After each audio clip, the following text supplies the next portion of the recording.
Peggy 16.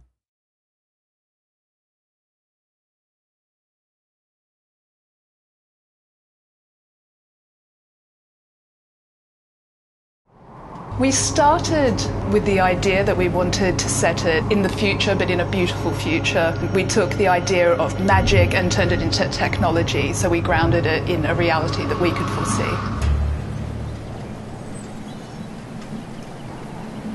Enslaved world is a world that, on one hand, is incredibly ugly. It's destroyed, it's full of old relics. It's kind of post-apocalyptic. Nature has retaken the planet, so where there was man-made structures, buildings, roads, cities, nature has now overcome. What would it take for the world to end and become like that? So we did a timeline from now to about 150, 200 years and marked the different events that would need to happen to get to that point. You know, it's after the machine wars have happened, it's after swine flu has killed us all, it's after all commerce has collapsed, and people have effectively become irrelevant. But on the other hand, it's also a place that's incredibly beautiful to look at. Usually when you see an apocalyptic world, it's grey and brown and desolate. What we don't like usually is monochromatic games. People have a tendency to think that if humanity dies, then the world dies with them, and it's totally the opposite that's true.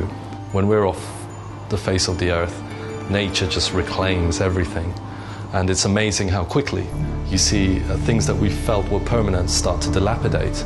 We much prefer to, through colors, show emotion, show colourful environment, epic views. Larger than life, you know, everything's richer than you imagine. You know, if we're going to add atmospherics or lens flares to the game, or fog, or transmit kind of lighting through leaves and through skin, let's look at how we can actually do that physically correct, and then let's ramp that up, because that's the style we're trying to go for. You know, it's believable, but it's richer and larger than life.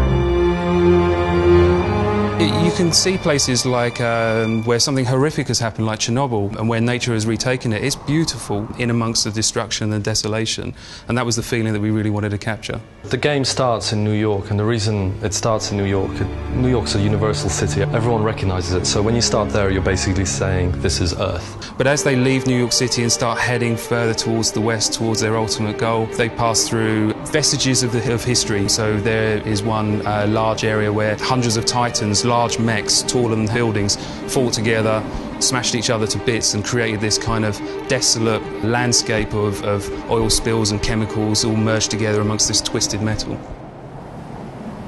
When you go through later levels, you know, things start to get even more kind of grander and a bit more fantasy. It'll at least be remembered when you play it. Like, there'll be imagery, there'll be sounds, there'll be an experience about it that then becomes part of you. That's how you kind of immortalize your games. And that's what we're trying to achieve. Make a game that we would want to watch, play, touch, hear, see. That's our objective.